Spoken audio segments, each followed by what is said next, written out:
Welcome to the Pigskin Party Podcast, the only podcast that combines real NFL analysis with a splash of pop culture and a dash of the random. Let's get this Pigskin Party started with your hosts, Brian McFadden, Will Southard, and Tommy Yu. Welcome back to the PPP presented by Legit Football. It's time for the flavor of the week. My name is Brian. Please subscribe and tell a friend. That's how we keep growing this Pigskin Party. Joining me again, the full crew, back after the main NFL show, Mr. Will Southard and Tommy Yu. Guys, how you feeling? What up, buddy? No hat. Still recovering Where's the from hat? The fact that people said that the Eagles are going to be struggling as hard as they were the last episode, so my soul is trying to recover from that. Is that a shock, though? Is that really a shock, Tommy? No, It seems like you should be used to it.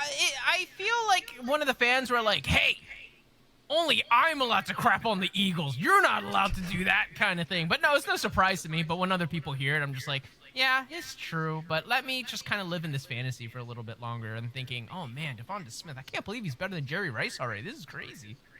This is the best time of year for any fan base of a bad organization because this is the only time you have hope, Tommy. So I don't know what need you're you... implying when you said of a bad organization. You must be talking to Anthony, which is a very unfair shot at Detroit. So Anthony, wow! Look at him! Look at him pulling in Anthony nice. and the Lions to deflect from his Eagle sadness. We're master deflectors here. So Will, when I was gone, you had this really fun like grapefruit soda beer hat thing.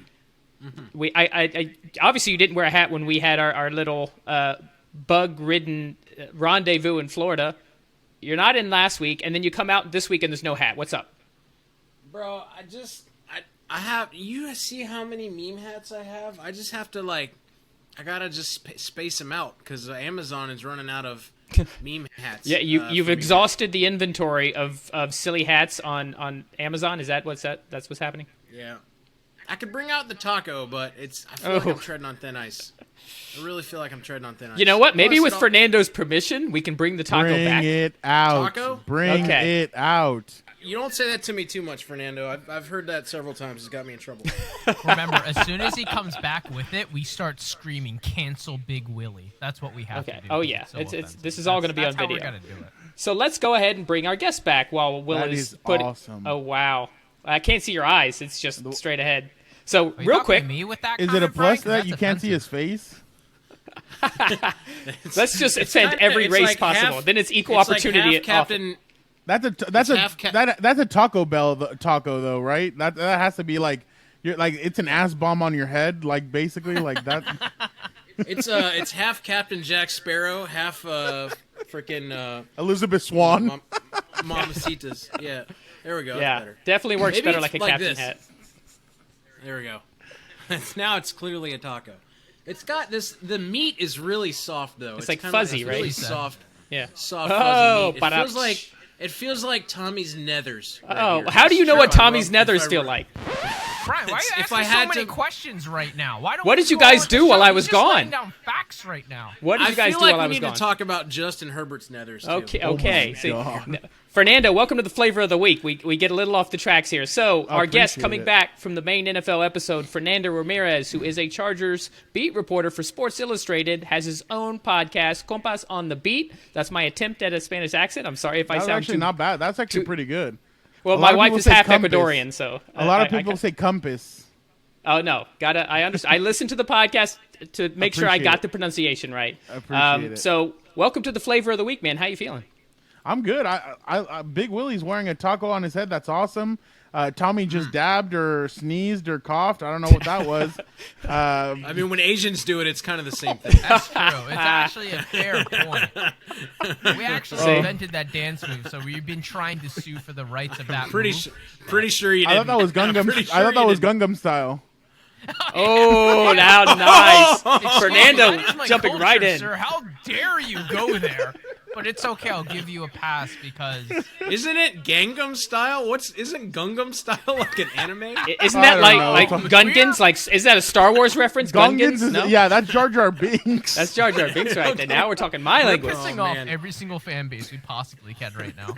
Oh, yeah. Well, that's what we do on the Pigskin Party podcast, especially on the flavor of the week. So it's clear that we're all ready to get cleansed because we're just gone off the rails, offending multiple races and talking about who knows what. But let's go ahead and make it official. So any of you listening straight through from the NFL main episode, first of all, appreciate you, as always, listening to both episodes. But if you're a repeat listener, you'll know. And if you're new, we're going to explain it to you. We do a lot of football on this football podcast, surprise, surprise, but we do not want to go from a long, chunky, taco meat-filled main NFL episode right into the Asian jokes and whatever NFL side topic we're going to have without cleansing your palate. So our palate cleanser, we're going to talk about a little non-NFL, non-football related pop culture topic. And this week, it was suggested by Big Willie. So nice to have the whole crew back. It's been a few weeks since we were all together. Big Willie in his taco hat. And he asked, can anything top Avengers Assemble when it comes to the best moment or scene in a superhero movie? So we're going to start with you, Will, since this was your palate cleanser suggestion. Can anything top Avengers Assemble? And if so, what is the best moment or scene in a superhero movie? No, it cannot. End of take. Okay, Fernando, your thought. No. Hang on. Because I remember watching Avengers Assemble, right? And I know you guys have all seen that, right? You know what I'm talking about. Avengers Endgame, portals, yes. All that stuff. Spoiler alert. Spoiler alert. Fernando's like, I haven't seen it yet. What are you talking about? 11 years in the making, 10 different franchises, 22 different movies, right? And I remember sitting there in the theater watching this going, oh my God. And then this is going to be a little vulgar, so I'm sorry. Why are you apologizing? You're usually just vulgar without apology. This is Will. Who is this? Listen, I remember thinking, this is Marvel just blowing their load, right? And that's what it was, right? Because it was just like, here is every single Marvel thing, just like, you know what I mean? Like, money, it doesn't matter. Nipples were here so it is, hard right? At that moment. And I was just like, just floored, bro. Like, you know what I mean? Like, if you're a fan of this universe and what that was in Endgame, seeing all those people to come together, boom, no. Best moment in a superhero movie ever, hands down. You guys want to see me piss off Will? Oh, yes. Yes. All right. Will, for the Justice League, it only took 3 or 4 movies to get it all together. Why did we have to wait so long for it to happen in Avengers? Yeah, but no, I mean, no. Leave the question out there. So leave it out there. He's out of focus now. I know this is crazy. I can drop a rabbit turd in a toilet, but I mean, you need a good big fat. If it's a rabbit turd, you had to pick. It's not your turn. You have to pick the rabbit turd up and drop it. Yeah, like he why? went out of his way. I'm out of focus. Scooped it up with his hands and then dropped it in his bowl. Oh, there we go. We're back. We're back, baby. I'm unless you count Rocky 4 as unless you count Rocky Balboa as a hero and him knocking out Ivan Drago.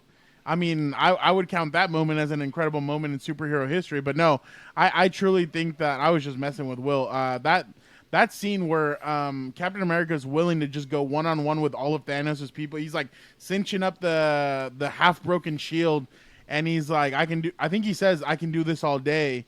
And he like looks at them, and then like I think who's the one that speaks in his ear? Is it on your left? Sam Wilson, right? yeah. Sam Wilson goes on your left, which is a tie back to Captain America: Winter Soldier when they first met. One of the most underrated films in the whole Marvel series. Of course, I agree. So, Tommy, we'll get to you. Sorry, I usually start with you. We'll get to you, Tommy. Shush. No, I love this commentary. I'm agreeing and reinforcing the facts that he's spitting out right now. Okay. Yeah, so I just thought that scene's incredible. Everybody comes out.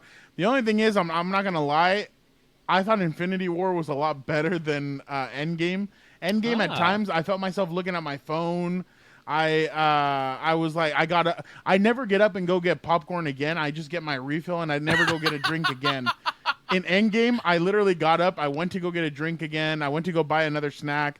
Came back down, sat back down. I'm kind of like, okay, let's go. It was like 3 hours in your defense. Well, yeah. But, I mean, I remember when I watched Godzilla when I was a kid. You know, the 90s Godzilla movie, that long one.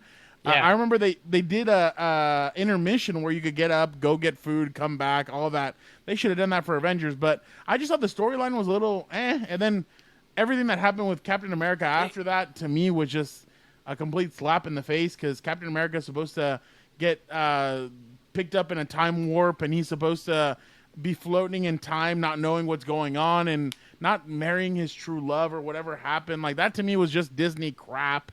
I needed him to, and then a couple of years from now, the Avengers are seeking him. And He's I want Captain America to suffer. I think the Hulk finds him, and he comes back and he helps the Avengers later in a couple of years. But whatever. I mean, I guess for a Disney movie, it was a good ending. But to me, I mean, no. But my bad. Going back to the Avengers Assemble, yes, greatest moment in superhero history. The movie was all right, but yeah, it was a great moment. Especially like Will said, after so many movies, after so much time spent, after so much money poured into us going and watching all these movies, yes, it was a great moment. To your point, they did kind of just really harp on like the emotion. But they Disneyed up the new Star Wars drop felt trilogy. a little late, Anthony, but well done. Movies. He was searching for it for like 20 minutes. Like, oh, they're talking about Avengers? I like how Fernando just called Avengers Endgame a Disney movie. The ending was so Disney. They brought all their IP, all their more, intellectual properties on the screen at once, and the merchandise just went crazy. We gotta have more takes, though. What are some competitors, though? Are we just all on unanimous? Oh no, I have something, but I gotta mention Tommy. So I've been going to him first on the palate cleanser, and I apologize, I mixed it up. Will's back with his taco hat, threw me off. Tommy, do you know what an Avenger is? Yeah, when someone dies, you have to avenge him or something like that. And so... It's actually Tommy's special. That's what it is. After I disappoint you the first time around, calls it the I call Avenger my Assemble. Avenger.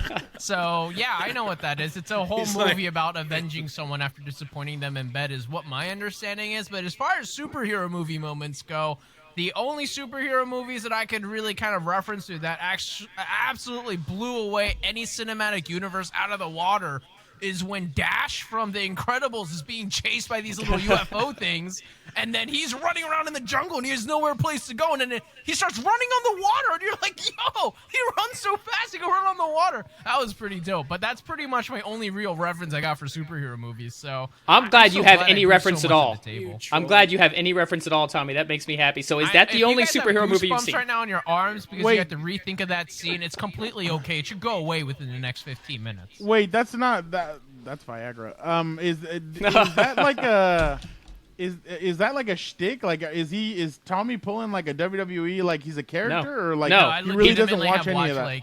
Like 8 movies in my entire life. His entire life, he's watched like no movies, no TV shows. Oh, dude, I gotta watch Ace Ventura. I'm so sorry. I always one of you guys got text. Sorry, I'm getting Ace off track. Ventura, dude. We're in the 2020s, not in the 90s. Right, but no, there's Fernando. So the thing behind Ace Ventura is the first time we had him on. The first palate cleanser on the show, we realized he didn't know any pop culture. So I'm like, we're naming all these movies, and Ace Ventura at least has a football connection to it. I said, have you at least seen Ace Ventura? He said, no. I said, there's dolphins, Dan Marino, go watch it. That was like 8 shows ago, and he still hasn't watched it. Hey, Dan Marino was also in Bad Boys 2. I mean... Was he really? Yes, I don't remember. Yeah, he's the guy. Sure. He's the guy driving the car when they get done with the dead bodies. I remember. Yeah, with the. Oh my Stop God, trying so hard, Tommy. It's the part where they go behind the dead bodies. They take a Cadillac, and he's like, and Martin Lawrence is like, oh look, hey, it's Dan Marino, and then he's like, hey fellas, let me know how it drives, and then Martin Lawrence goes, he's gonna drive the shit out of this, so he's like, he'll definitely let you know. So it was a good scene, but yeah, Dan Marino was in that movie too. Fun fact. Tommy, you also have to watch Bad Boys 2 now. Add it to your list. I will. Okay, cool. Ace Ventura, Bad Boys 2. I won't watch the first one. I'll just go to the second one. Hang on. Before I derail things, I just want to mention this because I will forget. If you guys have not watched the YouTube series about the Bucks previous season that just happened, it's really good. I highly recommend. How is this a palate cleanser topic? Come on, we're cleansing our palates right now. You're bringing up the Tampa Bay Bucks. We're talking about stuff that Tommy should watch and listen to, and if he's not going to watch Avengers, which is the best superhero thing of all time. Yeah, he can't watch Avengers too much without starting like a Philly thing. Stop watching your 40. Stop watching your 47 Is that a hours Philly of thing? Like, you college guys just tape in hate preparation everything for the out draft. of the outside world, so you guys just don't watch anything? Valid question. Except for Eagles? No, I feel like I'm the exception. I feel like most Philly people are garbage and trash and they have no life, so they probably do watch a lot of movies. But for me, I'm like, I'll just waste my time in another avenue. And yeah, I just trash every Philly people, but I'm allowed to because I'm Philly trash too. All right, Brian. Avengers or or superhero. Marvel, So here is or my. I wanted superhero. to think. You brought up Avengers Assemble, which is an incredible moment, and could possibly be the best, but I didn't want that to be our only option. So I thought, well, what is the best superhero movie of all time? The Incredibles. No, it's The Dark Knight. And there's two scenes in that movie. One that's just a badass scene. Maybe not have the chill-induced factor of Avengers Assemble, but that's where they're fighting Joker versus Batman. That he puts the cable on the truck. And, like, puts the bat cycle up against the wall, and then you just hear silence. And then, boom, and the truck comes over. I mean, that's just such an iconic scene. But as far as single moments where it just chills in that movie, after the Joker gets out of jail, when his entire scheme is revealed, and he's just riding in the car, and there's just that eerie sound. He sticks his head out of the police car with his hair flowing. Just every time. I've seen that movie, I don't know, 40 times. And every time that scene comes out, just pure chills.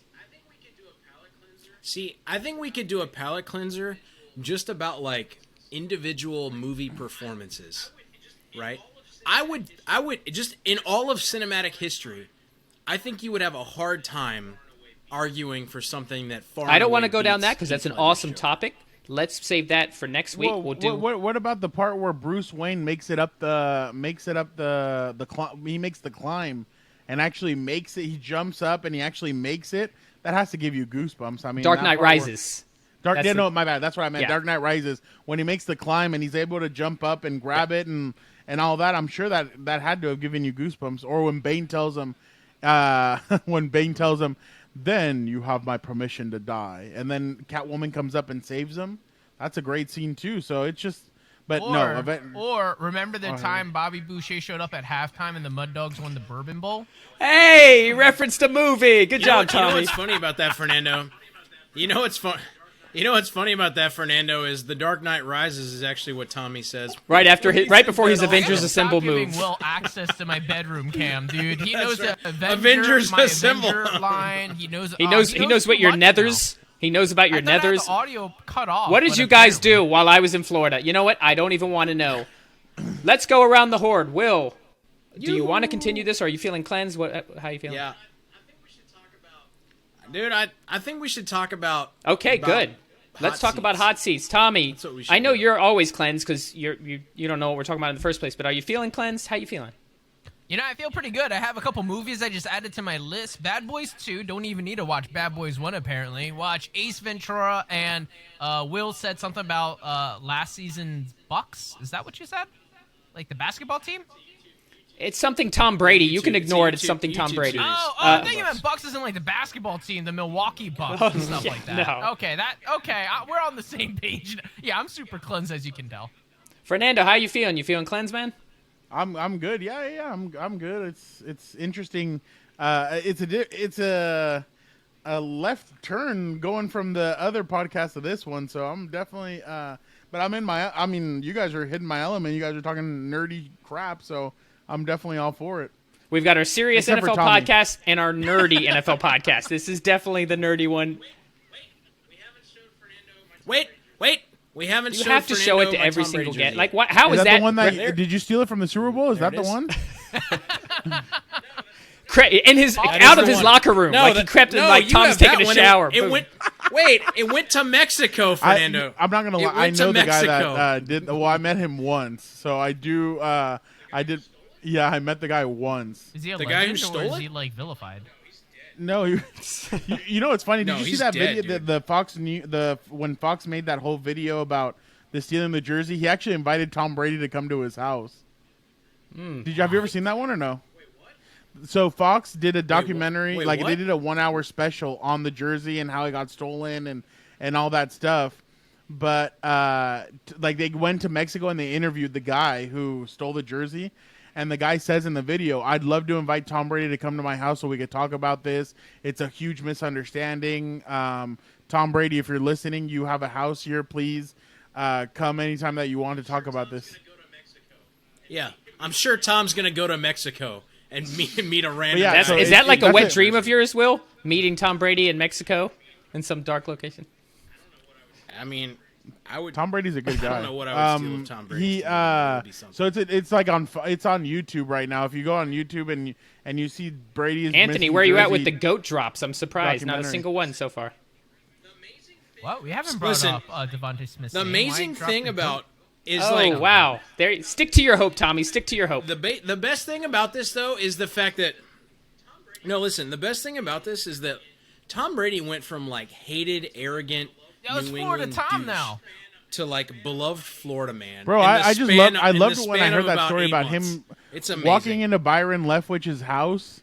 And it's his neighbor's house. It wasn't even but the goal that he just opened the front door. You didn't hear that, Tommy? It was like when he first went over to the Buccaneers. One of the first stories I heard was like, yeah, he just walked into some random Florida guy's house. I was like, yo, that's so dope. I love Tom Brady. That story, and then the one about them being at a park and the police like helicopter over them, telling them they had to leave because they couldn't be practicing because of COVID and everything. Those two stories to me are just hilarious. Florida man nearly loses Lombardi Trophy after tossing it from one yacht to another. That one that was awesome Trophy. too. I thought that was Trophy? hilarious. The trophy. The trophy. The Say granddaughter of we the can't guy even who talk made properly. it came out and said that she felt disrespected. I was like, get out of here. That was fun. That was fun. All right, so we're clearly cleansed. Let's go ahead and move into our main Flavor of the Week topic. Our Flavor of the Week topic is presented by Legit Football. Legit Football, the top 5 NFL stories of the day, delivered direct to your inbox each morning, completely for free. Go to legitfootball.com and subscribe. Link in the episode description. So, Too legit Okay. to quit. Too legit. hey. All right. It's the Flavor of the Week. Anything goes. All right, so our Flavor of the Week topic, as Will alluded to earlier, is which NFL coaches are on the hot seat going into 2021? So with the way the offseason played last, the fact there was no offseason, there were still plenty of coach firings, but with the fact that the cap is going up, we really feel that there could be even more movement and there'll be less of a string held to some of these coaches. So we're going to name quite a few. We're going to go around the horn, get everybody's ideas about who they think is on the hot seat and could be at risk of losing their job in 2021. We will start with our guest, Fernando. Fernando, give us a name of an NFL head coach who you think is on the hot seat going into this season. Well, because I do cover the AFC West and I see kind of everything that's going around. I mean, I can't say the guy in Las Vegas because he's on a 10-year, $100 million contract. So I'll go with the Denver Broncos and Vic Fangio. I think he really is on the hot seat. This defense, he's supposedly been building it. The linebacking core is a little weak still. The pass rush really didn't get there last year. The secondary should be a lot better. I mean, they have so many good players in that secondary, but the offense still hasn't. They have good receivers. They have okay running backs. The offensive line's okay, but the quarterback position is still a question mark. I really do think that if I really do feel like if Vic Fangio doesn't at least sniff the playoffs, I really do think that he could be the next guy out or he could be the next coach to be fired just because of I know Denver wants to compete. I know that they've done some good work to really still be kind of not in the playoff conference, but like they're close to being a playoff team. They have Cortland Sutton. They have Noah Fant at tight end. They have a lot of really good weapons. Just getting the quarterback there.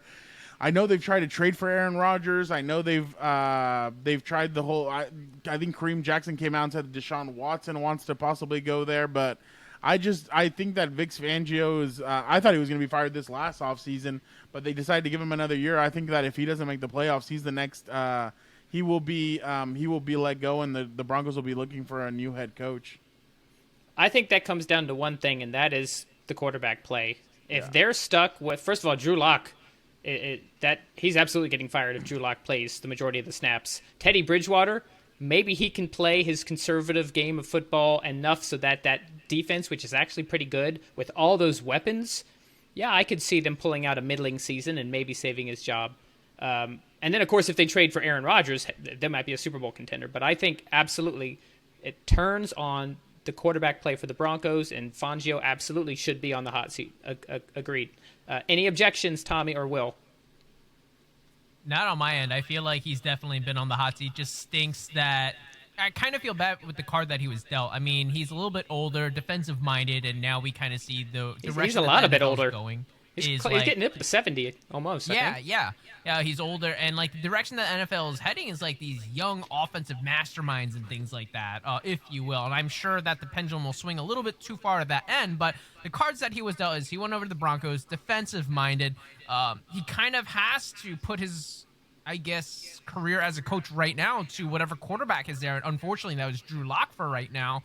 And you also have to tie that to the fact you're also in a division with Patrick Mahomes, now Justin Herbert. It's just not looking that great, unfortunately. So it looked like he had an uphill battle. You could kind of make the argument saying, well, he should have taken a quarterback in the draft. He should have done this or that. But at the end of the day, yeah, his buns have to be burning right now. I thought they were going to take Justin. I thought they were going to take. They should have taken Justin Fields. Oh yeah.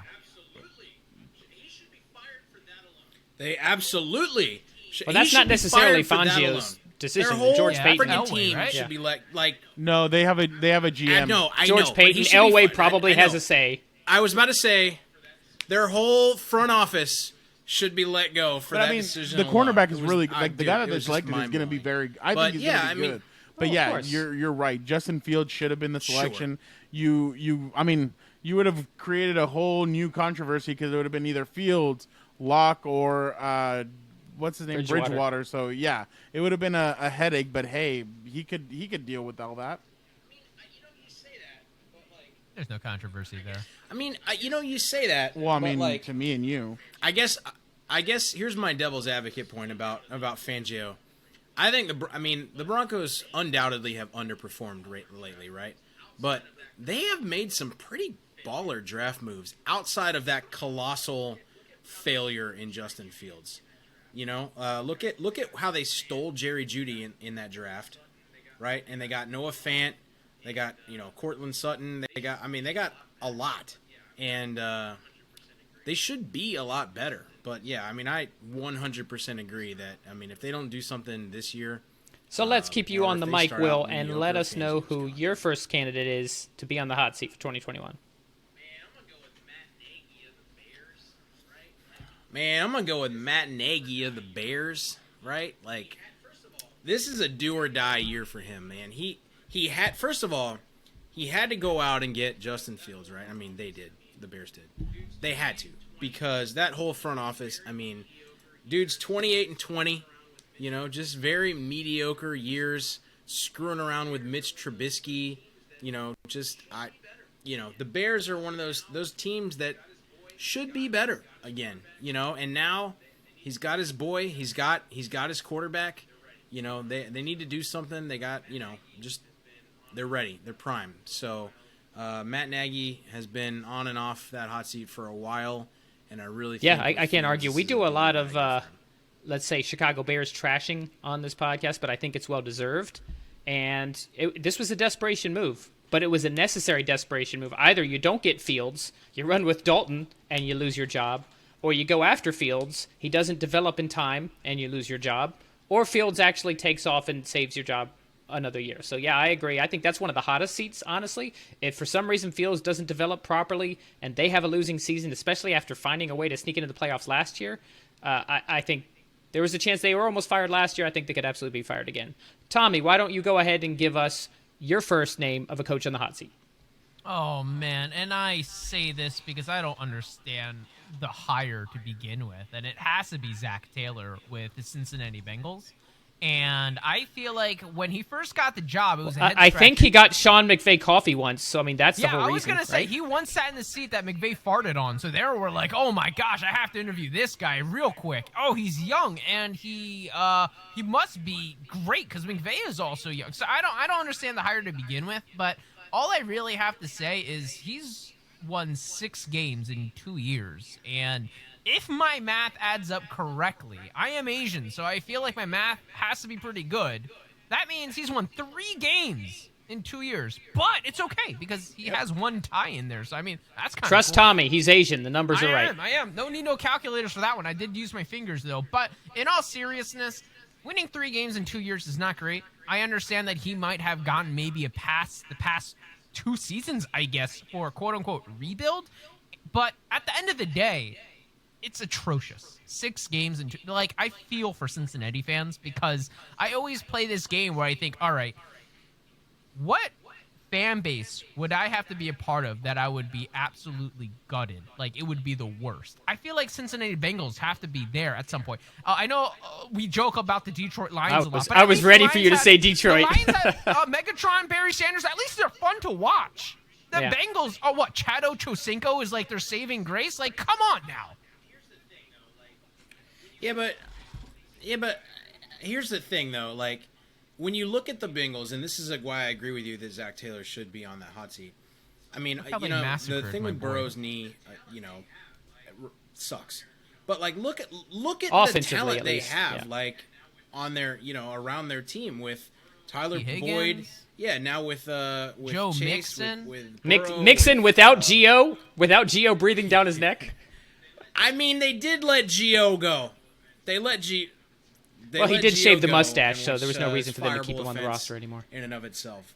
But no, in all seriousness, I feel like everything that we're saying right now kind of backs up the point that, 100%. yes, everyone looking at their roster say, oh, there's so much talent, but I understand not being that successful. But the fact that his track record has not spoken for itself, he's supposed to be this awesome offensive mastermind. I've seen nothing. I understand that Joe Burrow got hurt, but making a rookie throw the ball like 45 times a game, I don't see how that is a great recipe for success. I understand they had a bad offensive line, so I mean, why do that? I understand the game script was probably against them most of the time and they're losing, but you still don't want to put your great franchise rookie quarterback in a situation where he will die. And I know that's kind of an over-exaggeration, but the way that he hurt his knee was really bad.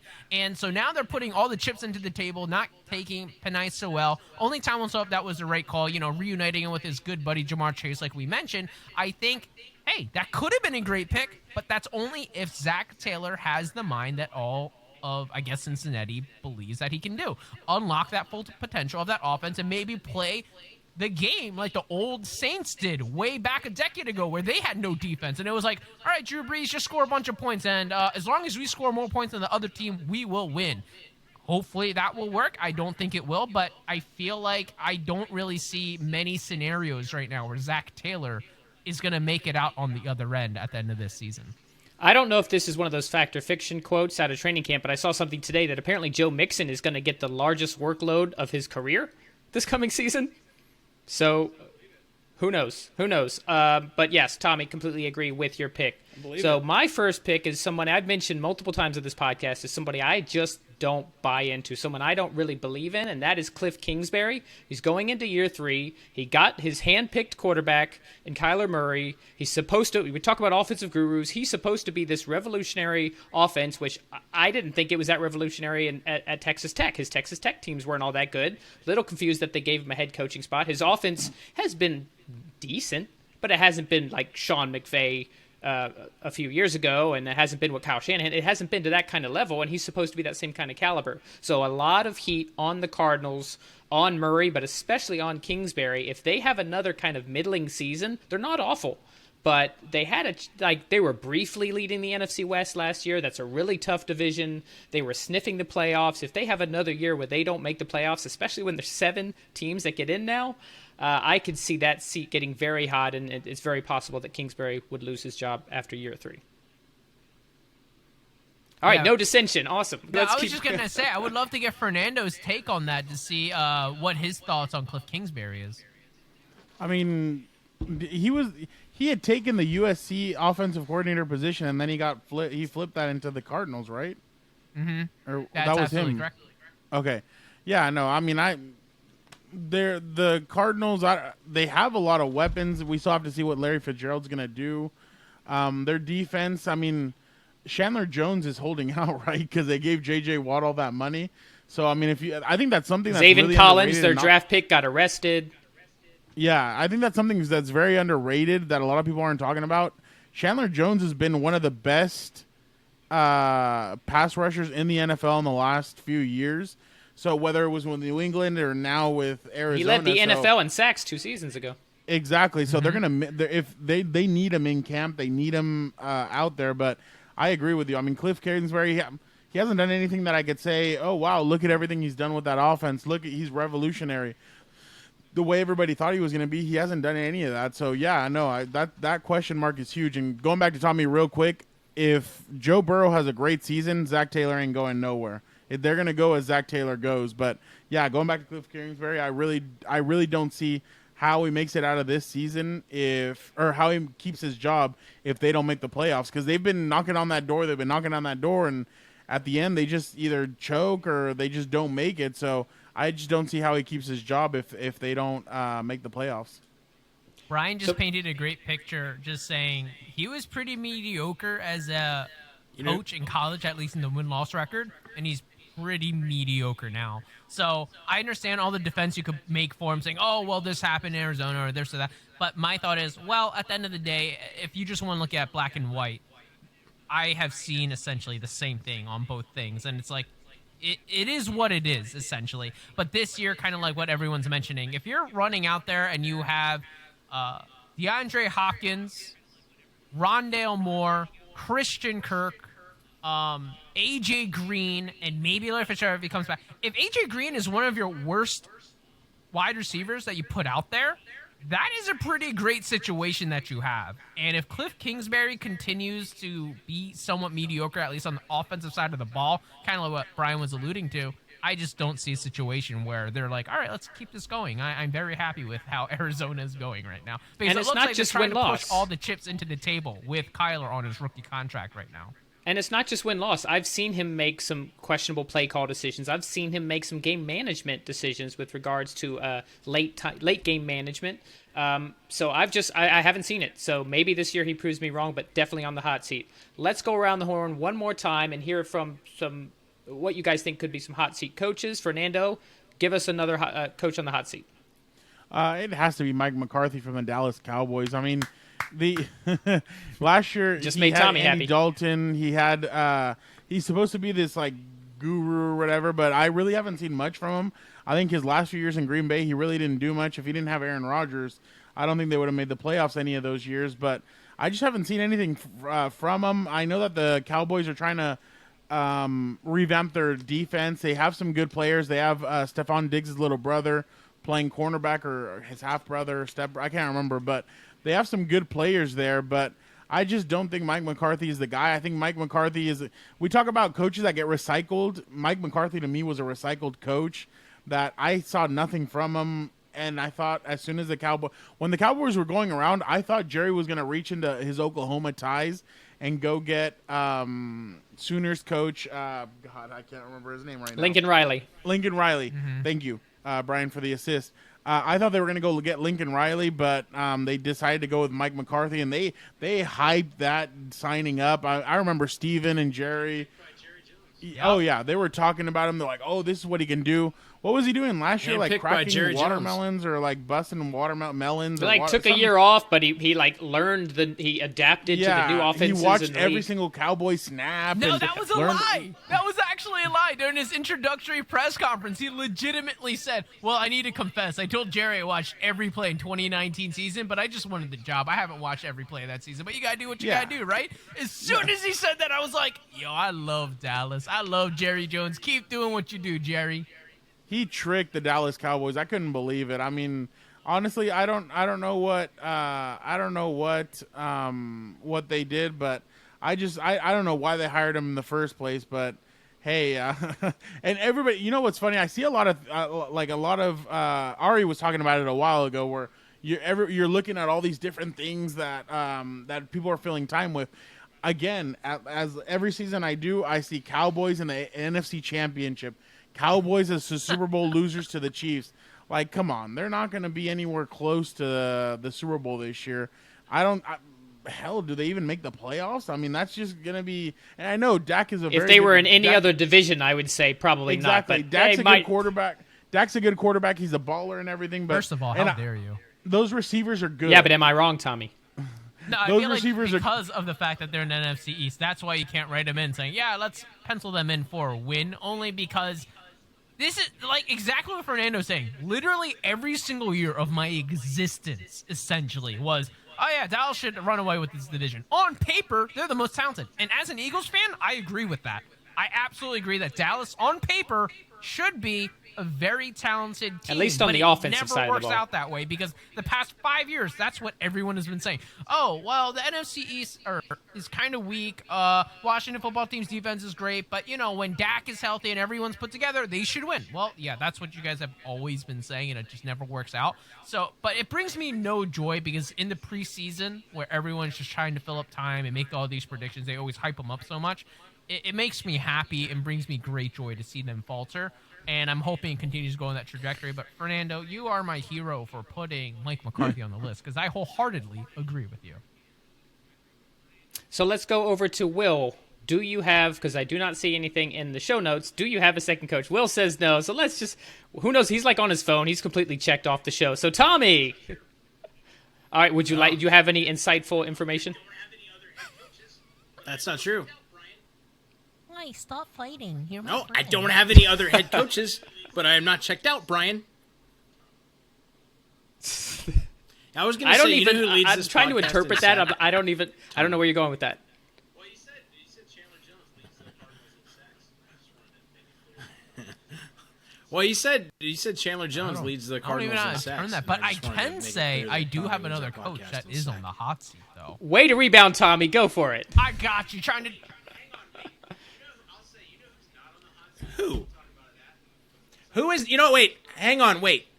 I'll say, who's not on the hot seat, and we'll talk about that. The flip side is Brian Flores. Can we just all agree that Brian Flores is not on the hot seat? Because I've seen a lot of is he or isn't he?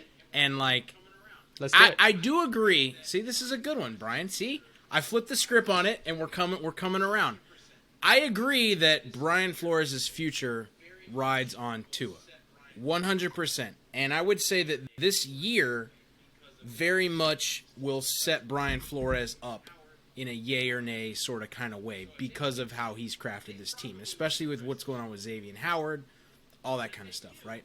So if they probably will regress this year a little bit. But if they do, and it looks really bad, next year, Brian Flores is absolutely on the hot seat. But right now, where we're at, just getting rid of Fitz, Tua coming to his own, the way they drafted, they had a good draft. If they figure out Xavier Howard, And Indy. Brian Flores is as safe as I think you can probably be, other than Bill Belichick, as a head coach. I like that. Andy I like Reid that is as a hot probably take. safer than Bill. Andy Can we Reid agree is Andy Reid like- is safer It's than not that Bill hot. Belichick? It's not that hot of No, a take. Andy... Fat statue of Andy Reid's mustache. That's not. I don't think that's a hot take.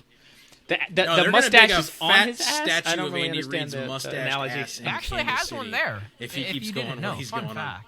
But no, I agree with you. But my It quick probably take before I is. throw it over for Fernando to get his take on Brian Flores is I agree with you. He's definitely very safe. I know the consensus on Brian Flores is very positive, but I've been pretty honest. I am. It's not that I don't like Brian Flores. I think he's a great coach. Obviously, his resume speaks for itself on what he's able to do with the culture in Miami. But I've been very upfront with Brian too. I was not a big fan of how he handled the Tua situation last year at all. When he benched him, or That's fair. when he brought him in. Sorry, when they brought him in, when they started to bench him. Like I understand what. There's so many storylines that surround it. So just my opinion is the fact that you're bringing in a rookie who had a terrible, gruesome hip injury where people were even questioning if he could play football anymore. Had a COVID condensed mini camp where he didn't learn anything, and then they're like, all right, yeah, let's throw you in now. After I understand Miami wasn't winning games, but it wasn't because of Fitzpatrick. He was playing great. But then now you put him in against what? Was it the first game against the Rams? Against Donald No, it and was everyone? against the Chargers. No, Bronco. No, it was against the Chargers, wasn't it? the first game. Yeah, it was against a game where I was like, oh, is that Oh no, the game? it was Arizona. Oh, It was against Arizona. somebody that He should beat know. Arizona. He Let's outdueled agree. Kyler in that game. No, Okay, I don't so- think that was his first start, though. That wasn't the first start though. That No, was I the didn't second think or so third either. start. Sorry, moving on. Sorry. All I wanted to say is, you bring in this kid with everything that I just All right, mentioned, where moving so on many from things that were in argument. doubt. Maybe not the best preparation. Once again, as a rookie quarterback, when Fitzpatrick was playing great, but maybe not winning the games, and now saying, all right, let's put in Tua, and then, of course, he struggled, and they're like, all right, now let's bench Tua and put Fitzpatrick because I want to win. I'm like, bro, Flores, you're great, but, why are you doing this? I had no idea what he was doing. But, once again, great coach. So, I agree with Will. I think he's very safe, but me personally, maybe I'm the outlier thinking that he had some questionable management issues. But Fernando, tell me why I'm probably wrong. Well, first of all, it was against the Rams. It was that game where Jared Goff kept on turning the ball over, and they had pick sixes, fumble returns for touchdowns. That's right. Yeah, the defense won. So that. I was right. So you want to start Tua and against Donald and Ramsey? Like, what are you doing? And then he goes and duels Kyler, beats Kyler, and then he comes and plays the Chargers. You know what, Tommy? I don't think you're far off just because of this simple fact is if they don't make the playoffs and if Tua struggles again, it's going to be hard for – and I'm kind of split between you and Will because I understand what Will's coming from. Like, I think they'll give him another year on top of this if they struggle, if Tua struggles, and if they really don't get it. I feel like they'll give him another year. But his seat will definitely get hot especially if they don't make the playoffs this year, especially with that defense, with some of the weapons that they now have on offense. I mean, right now Tua literally has no excuses coming up this season with all the weapons that they've gotten him. They got him Jalen Waddle. They got him the guy from Houston, Will Fuller. Yeah, he has other weapons on that Mike team. Gesicki coming back healthy. Yeah, exactly. So Devontae Parker doesn't have to be the number one. Yeah. Yeah, he needs the ball out this year because if not, I mean, he could potentially cost his coach his job. And I'm not saying it's just going to be Tua, but as a whole, I mean, with everything, all the negative stuff. And you know what, Tommy? I think there was a little bit of pressure from the organization to start Tua. You looked around, you saw Justin Herbert performing well. You saw Joe Burrow performing well. They must have been like, hey, come on, we're not doing well. We probably won't make the playoffs. Why don't you start this kid and give us a little bit of juice and get people excited? And it just kind of did the opposite because I remember that Raiders game where they're in Las Vegas and the first 3 quarters Tua plays. He doesn't play it well. And they're like, oh, hey, Fitzpatrick, can you finish this off for us, please? And Fitzpatrick finished the game. So I do think there's questionable things both sides, but I half agree with Tommy and half agree with Will if that's possible. If I can do that, I'll do it. I think that if he has a bad season, his seat will start heating up, and then but they will give him another chance to try and fix his mistakes next year.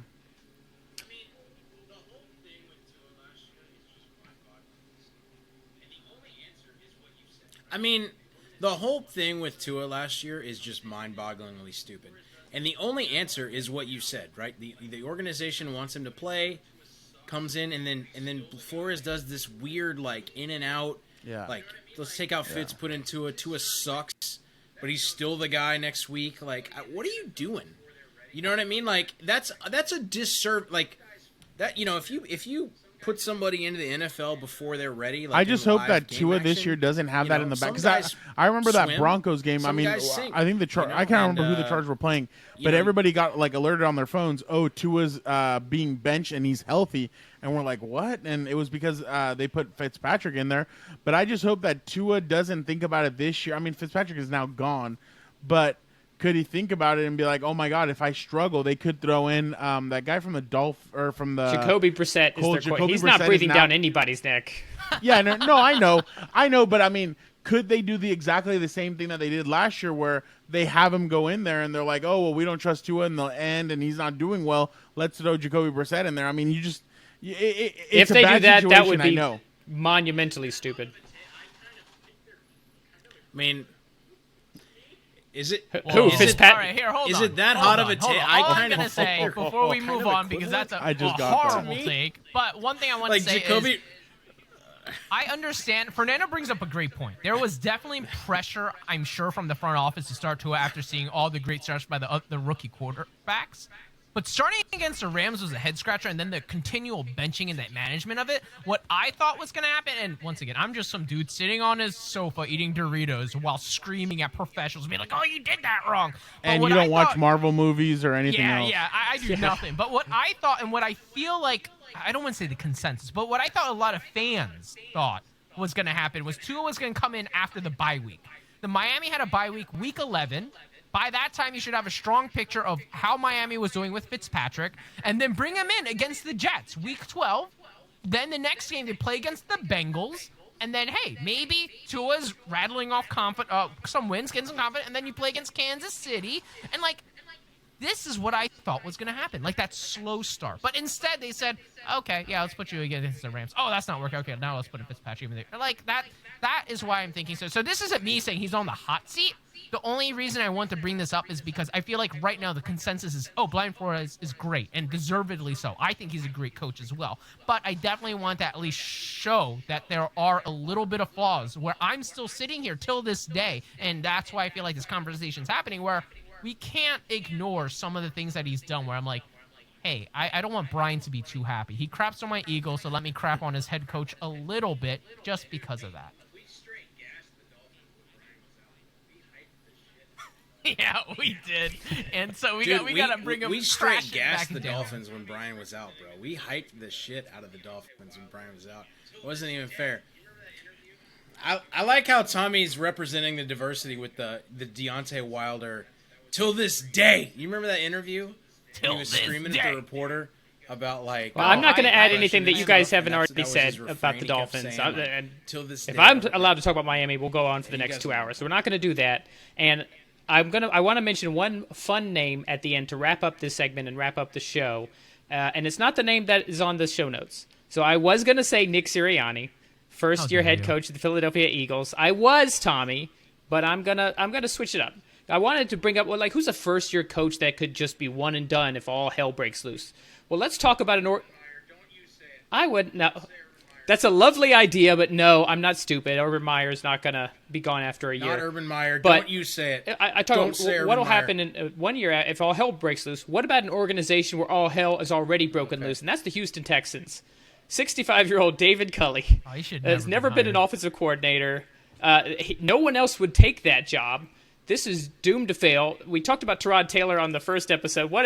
Something's going to happen to him. They're going to be stuck with Davis Mills, and it's just, that organization is just so devoid of talent, so devoid of direction, so devoid of structure. So Wait, they got a four-headed horse backfield. you got the. I love that clip that Tommy did when we did the Texans deep dive, Fernando. So you know, the Texans are the only team we couldn't get somebody to come on and talk about. We've been able to really? get either fans or reporters to come on and They talk don't about these exist teams. right now. We couldn't find a Texans person, so we just did the deep dive ourselves. And Tommy said, I want to talk about something positive with the Texans. I want to say what their strengths are. I'm going to go first. There are none. So let's throw David Culley in as the final name on this hot seat list, just because I have no idea just how bad. Could they be the first team to go 0-17? It is certainly within the realm of possibilities. We've had some prop bets on this show already about over-under, do they win one game? If there's any franchise where this could just go even more south than it already is, it could be Houston. We could see David Culley in his first ever head coaching opportunity at age 65 be one and done. Any last comments by anybody before we wrap up this segment and the Flavor of the Week episode? Of course you do. I should not have opened the mic back up to you, Will. Quickly. You played yourself. I do. You know what we haven't heard about though? I'm riffing off what you just talked about. We haven't. When are we going to hear? I the just saw Deshaun that they're Watson not news? close to a settlement. Apparently, the Like, is NFL he has gonna be not on the actually exempt- spoken is it to gonna be Watson at all August? yet. Is it going to be July? Like, I was gonna say, it looks like Like, they're all taking the intents- whole New England Patriots with Hernandez route, where they're like, we're just never gonna address it and just Yeah, pretend how it did never that happened. turn out for them? Yeah, exactly. So I'm actually very interested, obviously, because just the kind of player that Deshaun Watson is. I mean, he's like a top 5 quarterback when healthy and not diddling people. I mean, like that's great. Will thinks he's the best in the NFL. He said it on this podcast. Yeah, and I mean, he has every right to. You can make that argument. He's And at I think least that's top why 3, it's so yeah. crazy, because someone of this magnitude going through something like this, and like what you just said, Brian, it looks like it's still got a long way to go. But one person I would love to hear this take from is over to Fernando, because he's infinitely smarter and more well-connected than I am. Have you heard any whispers in the bushes or anything at all? I don't Whispers cover in the the Houston bushes? Texans, so I haven't. Fernando's heard crawling anything. around listening to bushes like, hey, is there he any is. Watson He's like, news? Hey, did you hear about Deshaun? What's going on? Oh, Dang. Will is just spot okay, on with yeah. his assessment today. He is, and it's always Tommy, and it's always bedroom related. Tommy's And just I'm, predicting his big hey, bush on it's Fernando. Pride Month. No, I have a I'm great not going to front question lawn you. where I upkeep a great bush. What are you thinking, Brian? All right. So this is the time we need to wrap this episode up. I'm guessing Fernando, as a Chargers beat reporter, does not have any scoops on Deshaun Watson. I have zero scoops on anything not Chargers related. I'm not. Our buddy who does the football cards, Blake, he was on our podcast. Yes. Yep. Hey, Justin Herbert. our buddy who does the football cards, Blake, he was on our podcast. Tommy hasn't met him yet. Pulled a Justin That's Herbert a positive note. Let's end auto- on that. Let's wrap or up the signed show. rookie Want to thank card. our Good job, guest, Not that Fernando long. Ramirez. It's pretty amazing. Make sure to check out his So, podcast, Compas on the Beat. Make sure to check him out, writing for Sports Illustrated on the Chargers. Oh, thanks, buddy. What? Why you got? Yeah. Oh as he my God. as he He puts just the said that at the taco top of the back show, too. on. Comp, If you're offended, Fernando, I apologize, but we're really glad. I'm Sure, it's a honestly, compass. I'm Mexican, so I don't get offended. did he? You should hear our family parties and everything. I got a big mouth. We talk a lot of crap, so I am not easily offended. I have a lot of fun, so I definitely appreciate you guys having me on. This was a lot of fun. Tommy, watch 2 or 3 more movies. Do something with your life. Brian, good luck this season. I hope your You too. Dolphins are able to do something. And Thank you. Big Will, just be Go yourself. outside. Keep on being yourself. Oh, Don't he let will. these guys ever change you. Hold up. Okay. He says, Brian, good luck in your team. You're the man. Will, be true to yourself. Tommy, go I watch will do a that, movie. buddy. Get a You life, t- bro. you That's do all that I'm too, saying. That is what was said here. There we go. And Okay. on that note, let's wrap Tommy, it up. Thank good you. luck this season because you're gonna need it. Hey, you asked Tommy, for that go one, outside. Tommy. He was talking about movies. That's true. You made him bring up the Eagles. All right, Fernando, we will absolutely have you on again. Super glad that you stayed on for the flavor of the week. We had a lot of Appreciate fun. Thank you to my co-hosts, Tommy and Will. Make sure to tune in next week. As we mentioned, we will be doing a Vikings deep dive, and I'm sure we'll have some fun topic on the flavor of the week. Make sure to check us out on Twitter at official PP Pod. You can watch this on YouTube, where you can see all Will's funny hats, including the very offensive Mexican taco that he had on his head for most of the show today.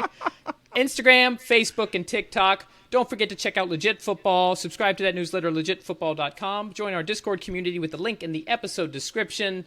Keep on telling those friends, keep on subscribing, and leave us those 5-star reviews. And we'll see you next week on the PPP. Thanks for tuning in to this episode of the Pigskin Party Podcast.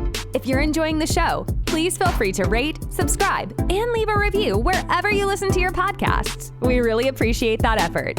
We'll catch you in the next Pigskin Party.